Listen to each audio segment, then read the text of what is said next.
Bonjour, salutations à distance. J'espère que vous êtes en bonne santé.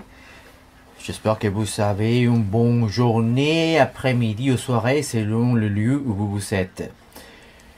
Et bienvenue à notre programme d'aujourd'hui. Au nom de la Confédération panaméricaine de badminton, nous vous souhaitons la plus cordiale bienvenue à notre programme Coach Corner, troisième saison. Mon nom est Adrien Gomez et je serai le hôte et accompagnateur pour cette session depuis San José de Costa Rica. Aujourd'hui, nous avons l'honneur d'avoir un des entraîneurs les plus connus du badminton mondial. Je parle du professeur Jérôme Carré de France, qui nous parlera sur l'entraînement des coachs et officiels en France. Un système en permanente adaptation en formation dans un système d'adaptation permanent pour toutes les personnes. Avant de donner la parole à notre invité, je voudrais faire un petit sommaire de notre personne sur sa préparation sur le badminton. Depuis 2011, Jérôme travaille dans la Fédération française de badminton et depuis septembre 2013, il est directeur des Formabad dans le secteur d'éducation dans la Fédération française de badminton. Des années 2006 jusqu'à 2011, il était membre du groupe national de validation des acquis d'expérience du ministère chargé de la jeunesse et du sport. Des années 2002 à 2011, il était responsable du soutien de l'implémentation de l'entraînement vocationnel pour les coachs dans la région française.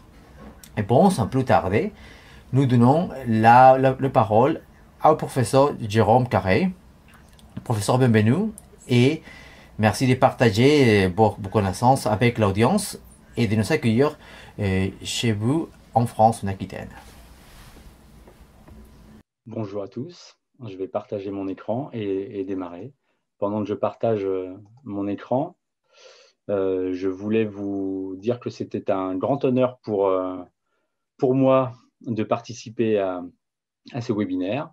C'est une première, c'est une première pour moi et c'est aussi un nouvel honneur que la Fédération panaméricaine fait à la Fédération française de badminton, de nous permettre de mettre en avant des choses que nous essayons de faire au mieux pour que le badminton français soit de plus en plus performant dans le circuit mondial.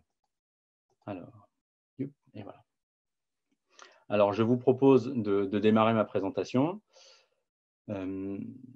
par le contexte de ce qu'est la formation en France. Alors, il faut savoir qu'en France, nous avons un contexte très, très particulier puisque nous devons être l'un des seuls pays au monde pour lequel nous devons faire une distinction entre les personnes qui sont coachs de badminton de manière bénévole et celles qui le sont, qui en ont fait leur métier, donc ce qu'on appelle les professionnels. En France, quand on est salarié d'un club de badminton ou quand on est payé pour être coach de badminton, il y a une spécificité française qui implique la possession d'un diplôme. Donc, on ne peut pas être payé en France pour encadrer du badminton sans posséder un diplôme dit professionnel. C'est assez spécifique. Dans la plupart des pays, ce n'est pas le cas. La France a une réglementation assez particulière, ce qui nous amène à un contexte un peu spécifique de notre côté. Et on va retrouver trois types de ces diplômes professionnels. Donc, vous pouvez être payé si vous avez un diplôme du ministère chargé des sports. Vous pouvez être payé si vous avez un diplôme que vous avez obtenu à l'université dans le cadre des parcours d'encadrement sportif. Et vous pouvez être payé si vous avez un diplôme qui appartient, c'est un peu spécifique encore à la France, mais qui appartient à ce qu'on appelle la branche professionnelle, c'est-à-dire l'ensemble des représentants, des employeurs et des salariés français. Donc, vous avez trois types de diplômes qui permettent d'être payés pour encadrer le badminton. Sans ces diplômes-là, on n'a pas le droit d'être payé. Donc, c'est une première spécificité française qui impacte beaucoup sur ce qu'on fait. Spécifiquement au sein de la Fédération française de badminton, on a tout ce qui est formation, examen et certification sont de la responsabilité de Formabad, qui est le nom du secteur formation de la fédération. Donc, tout ce qui est en lien avec les diplômes de badminton passe par nous, soit parce que nous, on les met en place directement, soit parce qu'on les confie à certaines de nos ligues sur l'ensemble du territoire français. Donc, de notre côté, on a, vous voyez notre petit visuel, on a mis en œuvre, depuis ces dernières années, de plus en plus d'actions, notamment sur la formation des professionnels, mais vous allez le voir, sur l'ensemble de la formation des coachs et des officiels techniques. Et comme je vous le disais, pour la partie de la formation des bénévoles, une grande partie de ces formations sont mises en place dans les ligues et dans les comités, donc dans les départements, donc dans l'ensemble des régions françaises, par des acteurs de la formation. Mais ce n'est pas nous, directement fédération, qui faisons cette formation. Voilà. Alors, quelques chiffres pour vous resituer un petit peu, pour que vous puissiez vous représenter ce que représente la formation pour la Fédération française de badminton. Vous voyez une petite avancée du volume de formation. Donc, le chiffre, ce qui est représenté, c'est l'évolution de ce qu'on appelle des journées stagiaires. En formation, c'est un langage un peu technique, mais une journée stagiaire, c'est un stagiaire qui assiste à un jour de formation. Alors, sans rentrer dans le détail, ce que vous pouvez nettement constater, c'est qu'il y a une évolution très forte en 8 ans du volume de formation pris en charge directement par la Fédération française de badminton, donc par Formabad. Ne sont mis devant vous que ce que nous, on fait directement en formation. Et pour que vous ayez une idée, le coût que représente la formation pour la Fédération française de badminton, depuis 2012, n'a pas évolué, il a même légèrement baissé. Donc, pour vous dire qu'on a trouvé des moyens de faire beaucoup plus de formations pour un coût assez stable, voire en légère baisse pour la fédération. Voilà. Alors, quelques autres chiffres. Il y a environ un peu plus de 400 professionnels qui ont été formés depuis 2009 pour devenir des encadrants professionnels du badminton en France. Plus de 100 entraîneurs sont employés dans les ligues et comités. Si on rajoute ceux de la fédération, on est à 120, 130 minimum.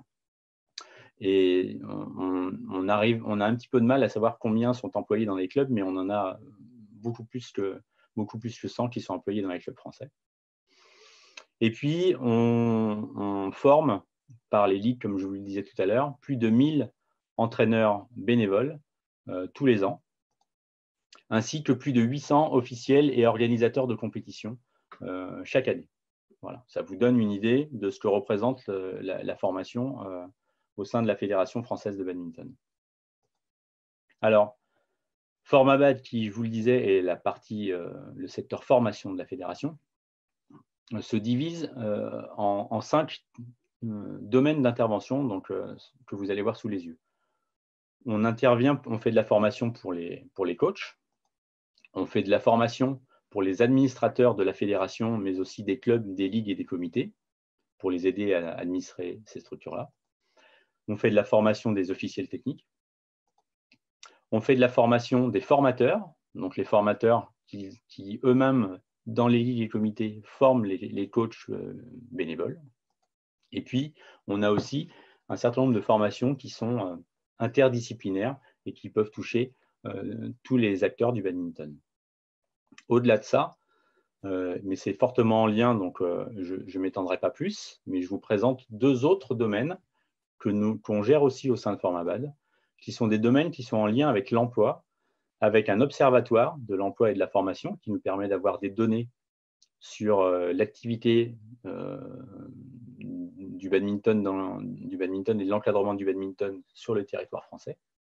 Et puis, nous avons un centre ressources fédéral qui permet d'accompagner les clubs, les ligues et les comités qui souhaitent devenir employeurs d'un entraîneur de badminton pour les aider dans leur démarche et leur aider à trouver des moyens financiers pour que ça puisse se faire. Voilà. Tout ceci au sein de la fédération, donc dans le secteur Formabad. Tout ce que nous mettons en place se passe avec les 8 personnes que vous avez sous les yeux. Donc en rouge, au-delà de moi, on a deux supports administratifs. Et puis, vous retrouvez 5 formateurs qui interviennent pour mettre en place les formations que l'on met en place directement.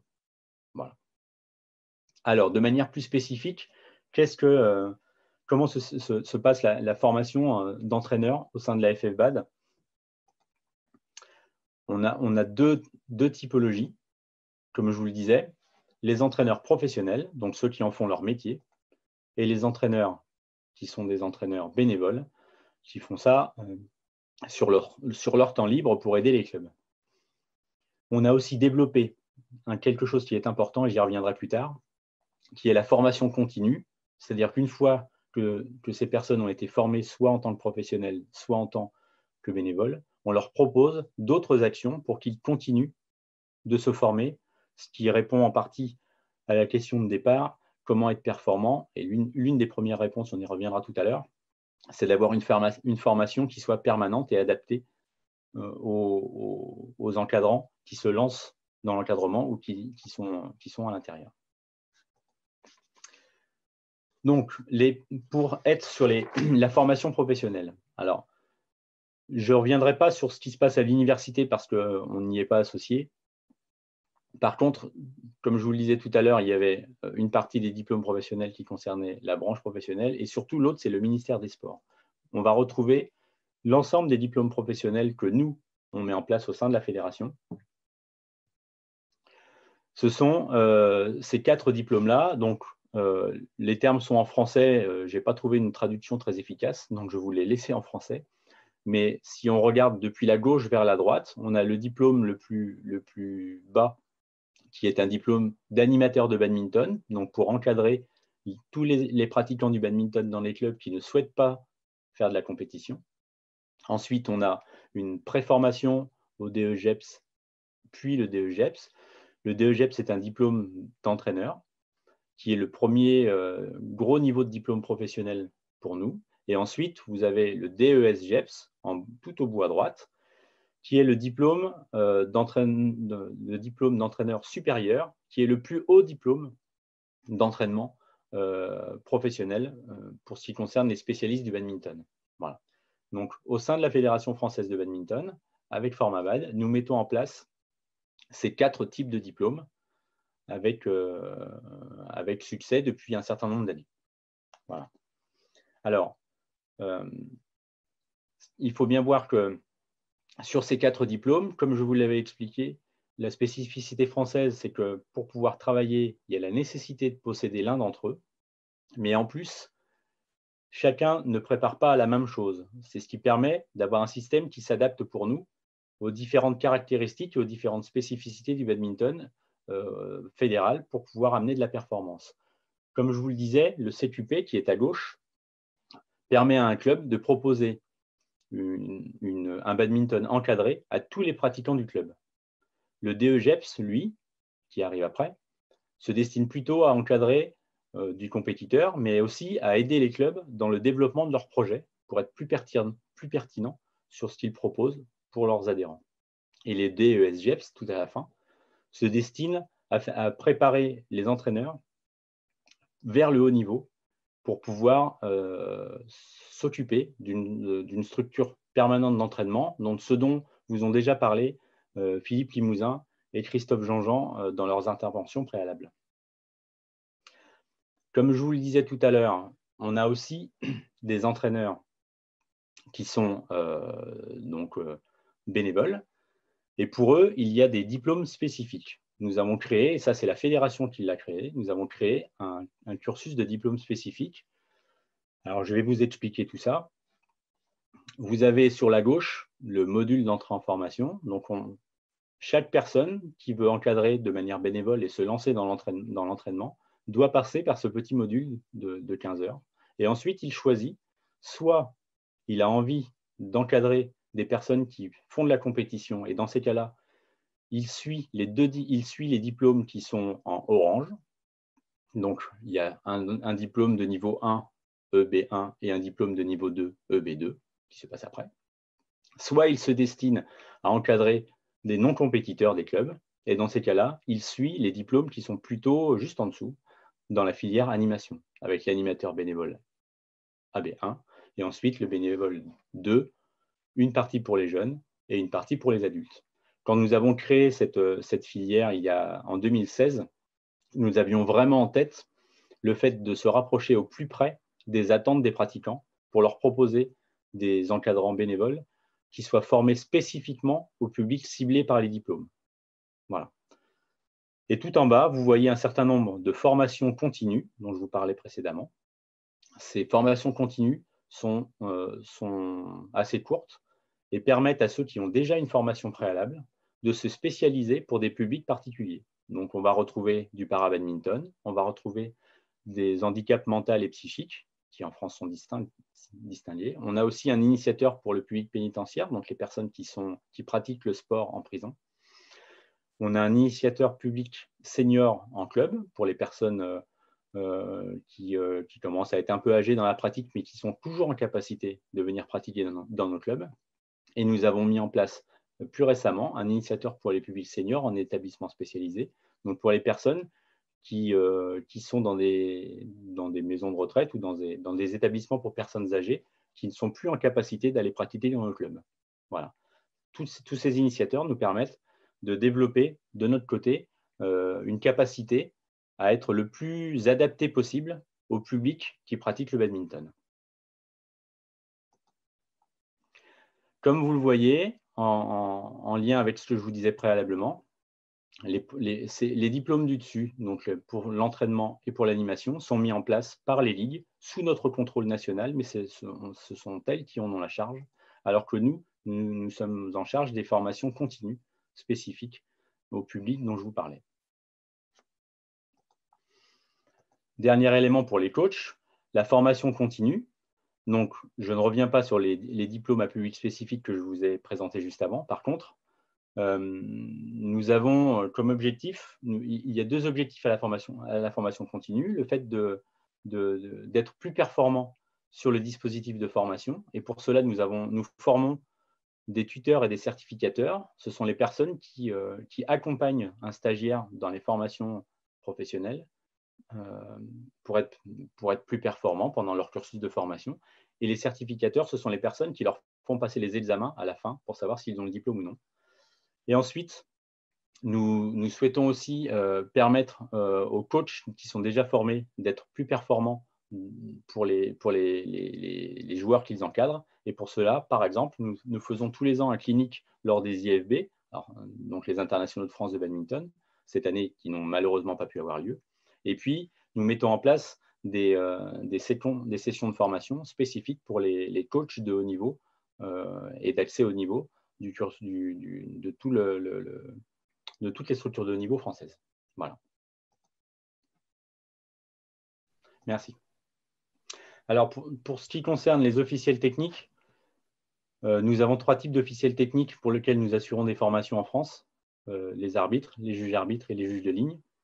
Je vous présente un tableau synthétique qui reprend tous les grades de ces dernières, de ces 3 catégories. Donc, pour les arbitres, nous avons 2 grades pour ce qui concerne les ligues, 2 grades pour le niveau national, et puis un grade international. Et puis ensuite, ils arrivent au grade de la fédération européenne, puis de la fédération internationale.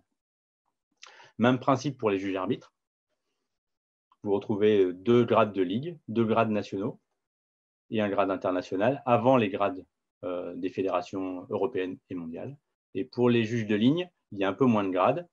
Il y a un grade au niveau des ligues, il y a un grade accrédité, un grade certifié, puis un grade international. La même répartition que tout à l'heure. Les premiers niveaux de ligue sont faits dans les ligues et la suite nous est mise en place par nous du point de vue national. Alors, un peu d'histoire de la formation au niveau de la FFBAD, très rapidement. Il faut savoir que pendant longtemps et jusqu'à la fin 2010, la fédération était plutôt en charge, via sa direction technique nationale, de la formation des coachs et seulement des coachs. Et comme vous l'avez vu tout à l'heure, nous avons ouvert les autres catégories de formation de manière à pouvoir être plus performants et faire en sorte d'adapter notre offre de formation aux différents acteurs qui sont pour nous très complémentaires et très importants pour la performance du badminton français. Alors, nos principes de formation. La première chose, c'est que nous cherchons à adapter nos diplômes et nos formations en permanence.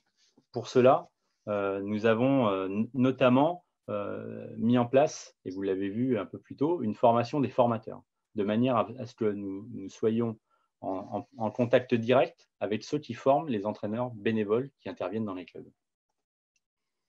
Ensuite, nous avons acté depuis quelques années le fait d'essayer d'éviter autant que possible de modifier les diplômes, mais aussi les contenus de chaque diplôme, de manière à ce que cette base-là soit stable, même si elle s'ajuste au fur et à mesure, mais qu'elle soit stable et pour éviter trop de changements et que les gens puissent s'inscrire dans le temps sur des cursus.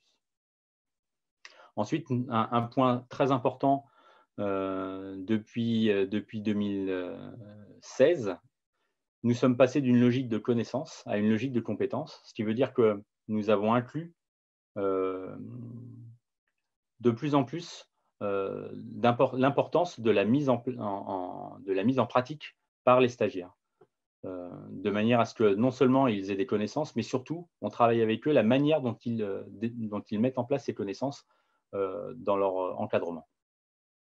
Nous avons beaucoup travaillé sur le sens commun, qui nous semble fondamental pour avoir un système performant. Il est nécessaire que les...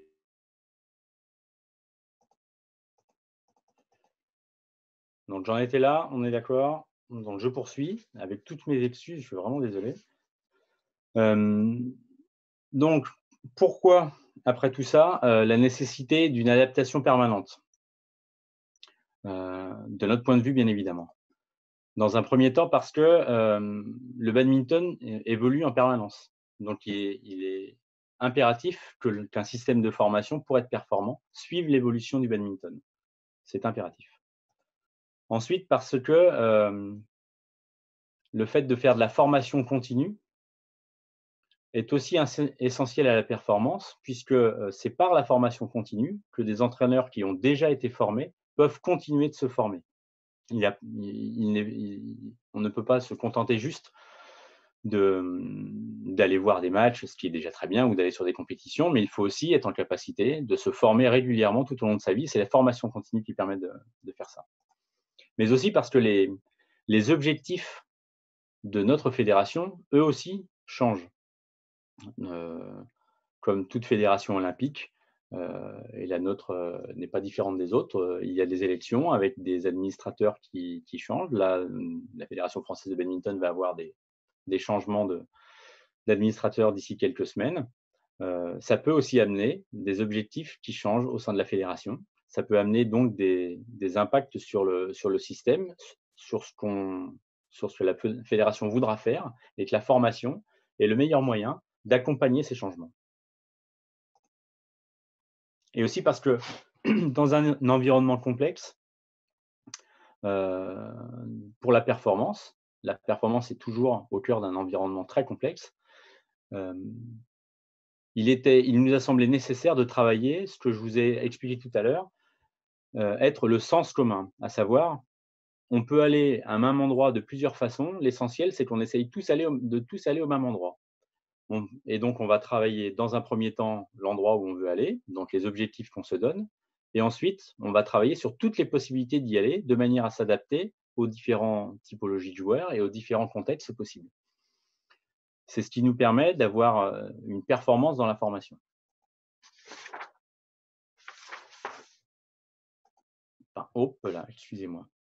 Mais ce qu'il faut quand même avoir bien à l'esprit, et ce qui est l'élément le plus difficile pour nous, c'est que le fait de travailler ce sens commun est très, très compliqué puisque, il n'y a pas qu'en France où vous allez retrouver des entraîneurs qui ne sont pas d'accord sur, les directions à prendre pour, un collectif de joueurs, une équipe nationale ou des joueurs individuels et qu'arriver à mettre tout le monde dans la même direction n'est pas quelque chose de simple à faire.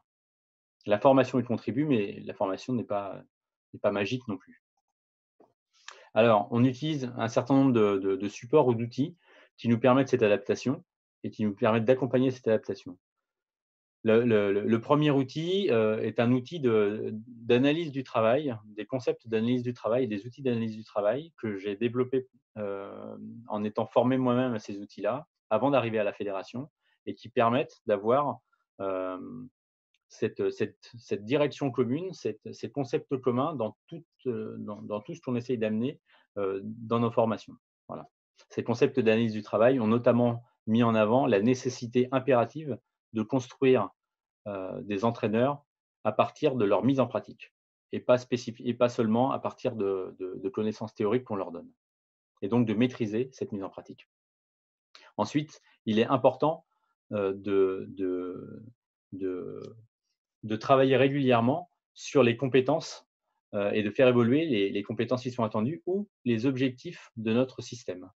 Donc on positionne assez souvent avec les collègues et avec que ce soit les collègues de Formabad, mais aussi les collègues de la fédération, des temps de travail pour pouvoir faire évoluer, nos formations et notamment la manière d'arriver aux compétences que l'on souhaite.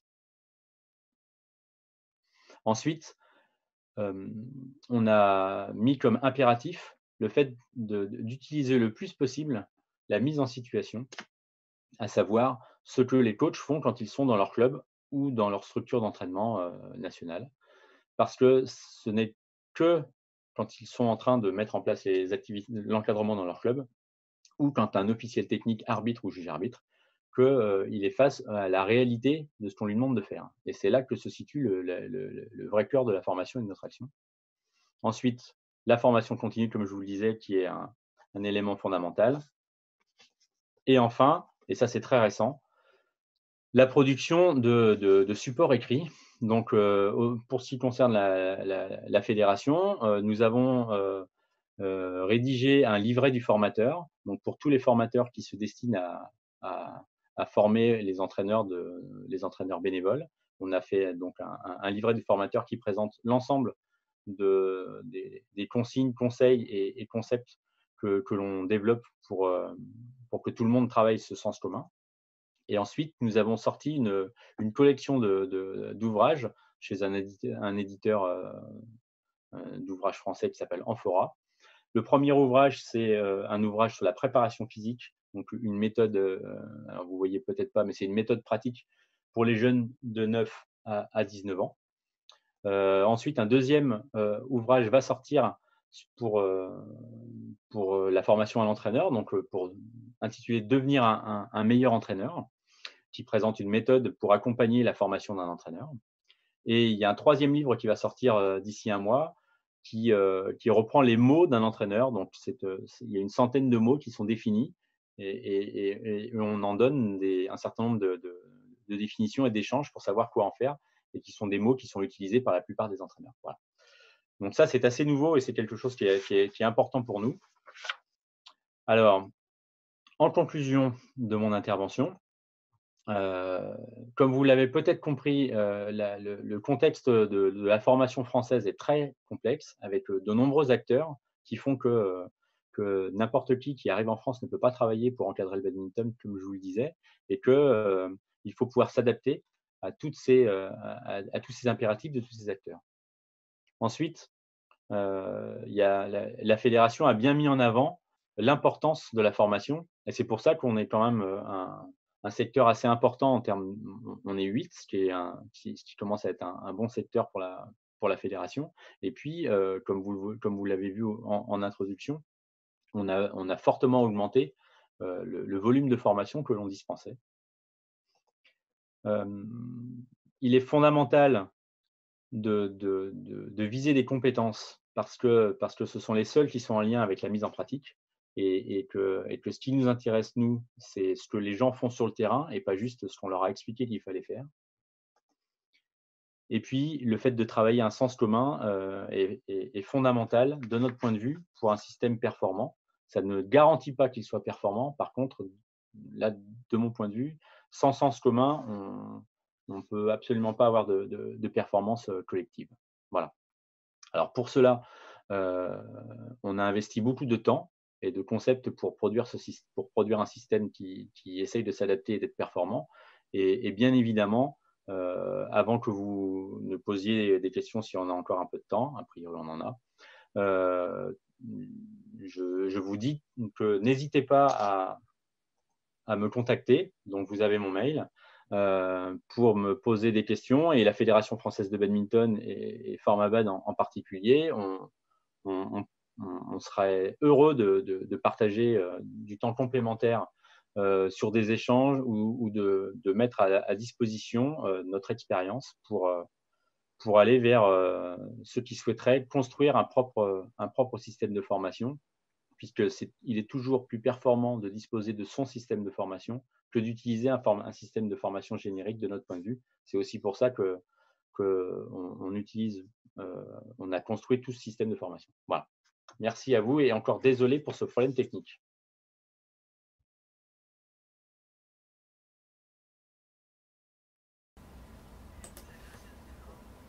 Alors, merci Jérôme, et maintenant nous passerons à la section des questions et réponses.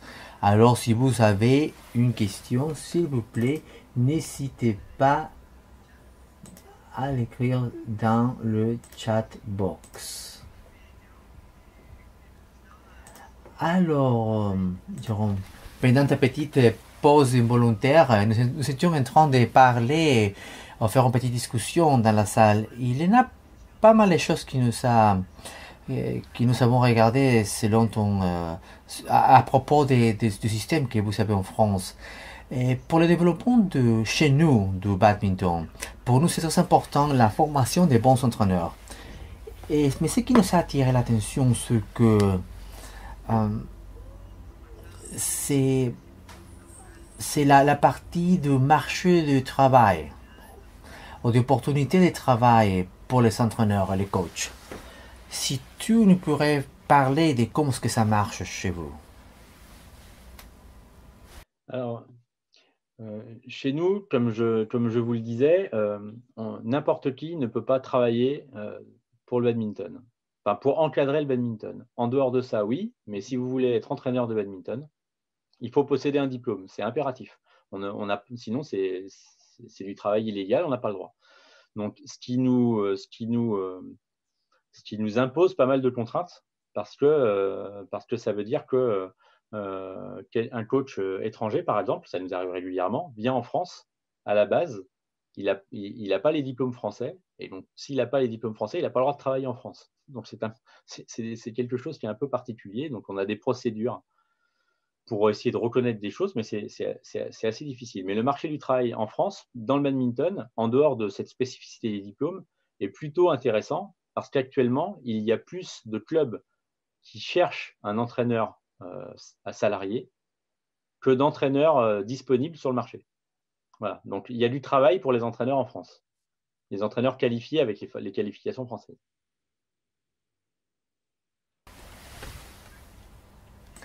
Ok, parfait. Et comment est-ce que vous voyez la formation des entraîneurs par les biais des systèmes de la Fédération internationale, la BWF? Par exemple, un entraîneur qui a déjà fini niveau 1, niveau 2 et souhaite travailler en France. Comment est-ce que ça marche? Alors, la vraie difficulté, c'est qu'il y a une très, très grosse opposition de façon d'appréhender la formation entre les diplômes de la BWF et nos formations. Pour vous donner un ordre d'idée, le DEGEPS, donc celui que je vous expliquais, est le diplôme professionnel du milieu, on va dire, pour être entraîneur de club, voilà, on va dire. C'est en France 1 an de formation, une année. Donc, c'est entre 600 et 700 heures de formation, plus à peu près autant en club de mise en pratique. Donc, ça fait un écart énorme avec les diplômes des BWF qui sont avec beaucoup de connaissances dans un temps très, très, très réduit. Donc, finalement, nos diplômes à nous, il y a peut-être même moins de connaissances que dans certains diplômes BWF, moins de connaissances théoriques. Par contre, il y a beaucoup plus de temps et de pratique pour arriver à ça. Ce qui fait qu'on a beaucoup de mal, nous, à reconnaître, pour avoir une vraie équivalence entre un diplôme BWF 1 ou 2 et nos diplômes à nous. Il ne peut pas y avoir cette concordance. Il y a vraiment un écart de temps différent. Quelqu'un qui arrive, qui finit un DES, qui est le diplôme après, donc pour le plus haut diplôme professionnel chez nous, c'est encore plus d'1 an de formation. Donc, c'est des très, très gros volumes de formation. Et s'il peut y avoir de la concordance entre un certain nombre de connaissances qui sont dans les diplômes de la BWF, la mécanique des diplômes est tellement différente qu'on n'a pour le moment pas réussi à mettre en place des équivalences. On est à l'étude d'un certain nombre d'équivalences, mais pour les diplômes fédéraux, donc les diplômes pour les bénévoles. Là, on devrait pouvoir mettre en place des équivalences avec la BWF. Mais ceux-là, ils ne permettent pas de travailler. Donc, ça peut enlever un petit peu de la formation du diplôme professionnel, pour en faire moins, mais pas plus. Oui, je vois que c'est très particulier, très difficile. Dans le contexte, au regard de badminton qui doit évoluer, qui est toujours un sport qui évolue année après année, je parle de la formation continue. Quels cours ou des formations vous proposez dans la formation continue? Je vais répéter la question. Qu'est-ce que vous proposez dans la formation continue? Quelle formation? Oui, alors on a des choses qui existent tout le temps. Donc, c'est ce que je disais tout à l'heure, des petites formations courtes pour des publics spécifiques. Voilà, celles-ci, elles existent tout le temps. Et ensuite, on propose des formations pour lesquelles, donc par exemple pour des responsables de Pôle Espoir ou ce qu'on appelle des clubs à venir, qui sont des clubs reconnus par la fédération pour la qualité de leur formation des jeunes. Pour cela, on leur propose des formations annuelles. Donc, tous les ans, il y a 1 ou 2 actions de formation spécifiques pour eux.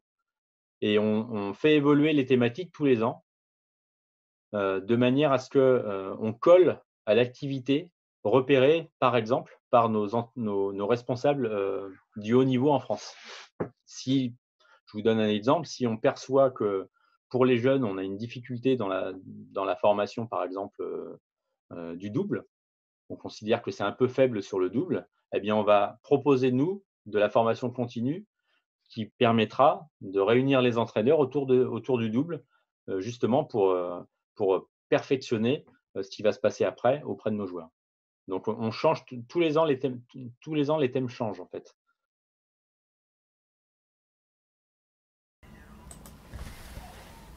Ok, Jérôme, j'ai quelques questions très courtes. Anne est, quelle est l'importance de l'incorporation de volontaires, de bénévoles, qui peut-être n'ont pas une formation académique, tant que professeur d'éducation physique ou des sciences appliquées au sport, dans les programmes de badminton? Quelle est l'importance de l'incorporation de ces bénévoles? Alors, les bénévoles sont fondamentaux pour nous parce que c'est ceux qui sont très actifs dans nos clubs pour le contact avec les licenciés dans nos clubs. Donc, il y a beaucoup plus de bénévoles que de professionnels en France. Et comme je vous le montrais tout à l'heure, on a formé plus de 400 professionnels depuis 2009 et on forme plus de 1000 bénévoles tous les ans. Donc, ce n'est pas du tout les mêmes volumes. Après, la vraie différence, c'est qu'un professionnel, c'est plusieurs centaines d'heures de formation, alors qu'un bénévole, ça reste des formations qui sont beaucoup plus courtes. 30 heures, 45 heures. Donc, ça se fait beaucoup plus vite, mais ce qui est normal, puisque ce n'est pas pour quelqu'un qui souhaite en faire son métier, c'est pour quelqu'un qui veut aider le badminton français.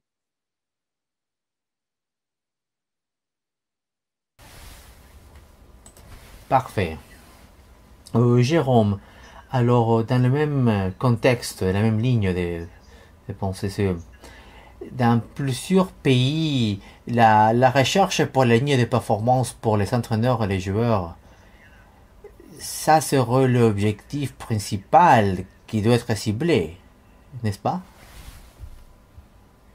Oui, bien sûr. La formation, ça reste un outil.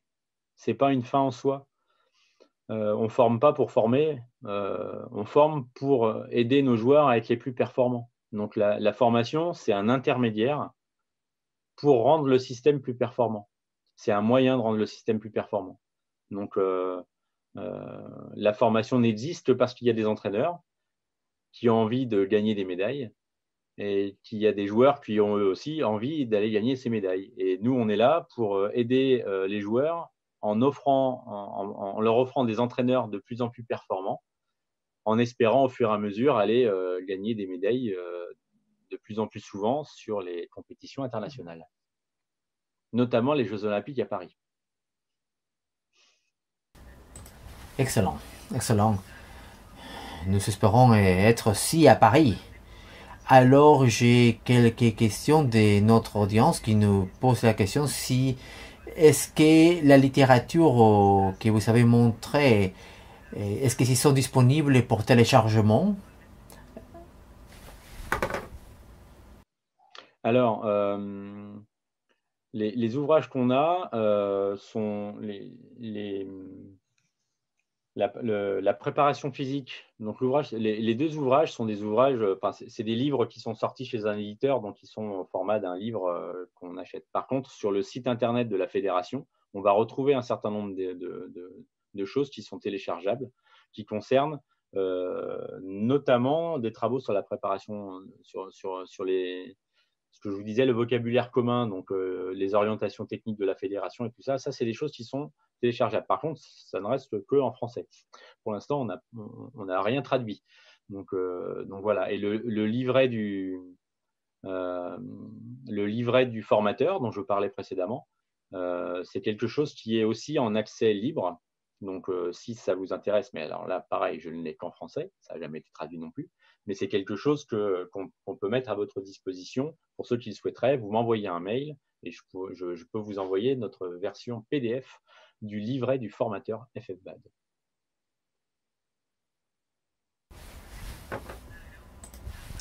Très bien, une très bonne opportunité de pratiquer nos français. Alors, pour conclure notre session, je voudrais aussi, bon, si est-ce que vous avez un message de conclusion pour finir la session, pour tous les entraîneurs, pour toute l'audience?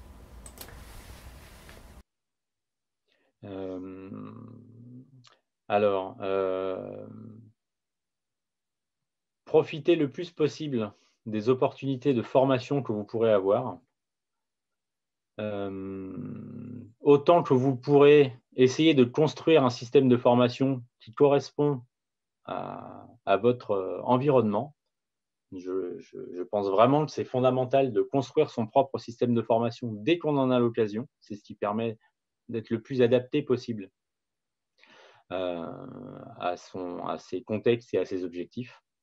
C'est pas facile, mais ça se fait. La preuve, on l'a fait, donc c'est largement possible. Et puis ouvrez-vous. La chance que l'on a maintenant, c'est qu'avec les réseaux sociaux, avec YouTube et autres, on peut aller profiter de ce qui se passe un peu partout dans le monde. J'en profite, j'ai oublié de vous le dire d'ailleurs, pour vous dire qu'on va lancer d'ici quelques semaines une chaîne YouTube pour Formabad qui contiendra pas mal de produits vidéo qui sont en lien avec la formation en France. Donc si quand ça sera le cas et si ça vous intéresse, ça sera avec plaisir qu'on vous y accueillera. Et voilà, je ne peux rien vous dire d'autre que continuez à vous former et surtout formez-vous en mettant en pratique. Mettez en pratique, mettez en pratique, mettez en pratique, mettez en pratique, mettez en pratique, mettez en pratique et mettez en pratique. Merci beaucoup, Jérôme. Avant de finir, je voudrais, de la part de notre audience, dire merci, un grand merci, de partager tes connaissances. C'était très enrichissant de parler avec des personnes comme vous. et qui connaît bien le système de badminton. Et pour vous, notre audience, aidez-nous à améliorer la qualité de notre programme en remplissant les petits questionnaires qui apparaissent sur votre écran à continuation. Nous prions aussi de nous faire parvenir vos propositions ainsi que vos questions via le chat. Ainsi que vous inviter à notre chaîne YouTube de la Confédération panaméricaine du badminton où vous pouvez trouver cette session-ci ainsi que les autres sessions que nous avons eues. Au nom de Badminton Paname, merci de votre accompagnement. J'espère que ça vous a fait plaisir. Un embrassement à distance et à bientôt. Bon après-midi. À bientôt.